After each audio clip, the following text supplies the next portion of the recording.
One of the best things about Excel is the fact that a single worksheet can hold so much information.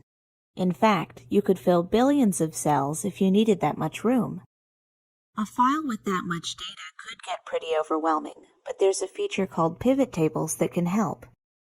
PivotTables let you summarize and manipulate your data without actually changing anything in the worksheet. Let's take a look at how they work.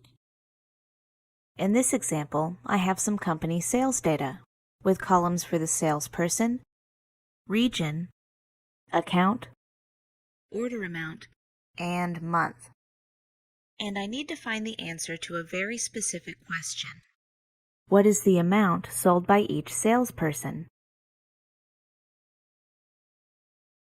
Because each salesperson has data on more than one row, I'd normally have to add these up in order to find the answer.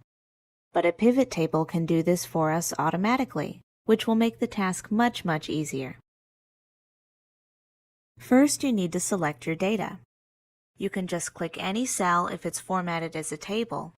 Otherwise, you need to select all the cells yourself, and don't forget your column headers. When you're ready, go to the Insert tab, then click the Pivot Table command.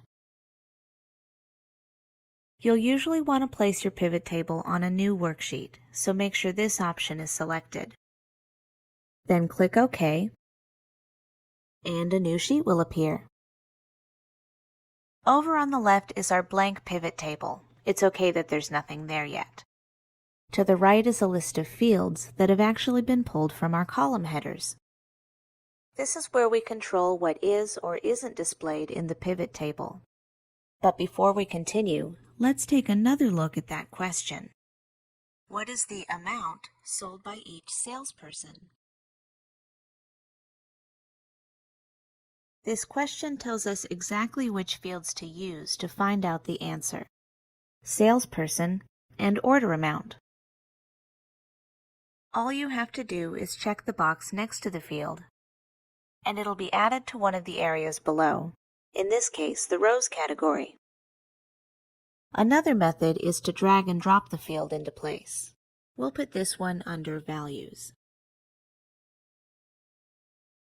If we go back to the pivot table, now we can see the information we were looking for. In other words, the amount sold by each salesperson. So our question has been answered just by choosing what fields to include. One of the best things about pivot tables is how easy they are to modify, so you can view and analyze different things. Let's say, for example, that you wanted to know each person's monthly sales, not just their total sales.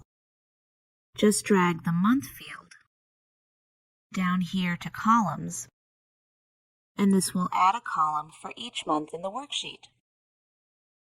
If we wanted to know what each region sold, we could take out the month and salesperson fields and then drag region down to rows. So each time we change the fields, the pivot table is just combining the source data in a different way, so we can view the information we need. And we're doing all this without adding or changing anything in the original worksheet.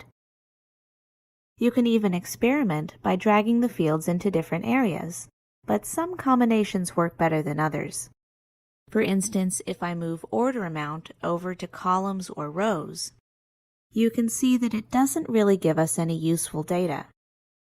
Since order amount contains numerical values, it really does work best in the values area. Finally, if we click the arrow next to order amount and go to Value Field Settings, we can change the function to something other than sum. Instead, we could count the number of cells, calculate the average, or use any of the other options here. Some of these functions will be more useful than others depending on your data, so that's just something to keep in mind. In our next video, doing more with pivot tables, we're going to talk about report filters. We'll also take a look at slicers and pivot charts, which can give you even more ways to work with your pivot table.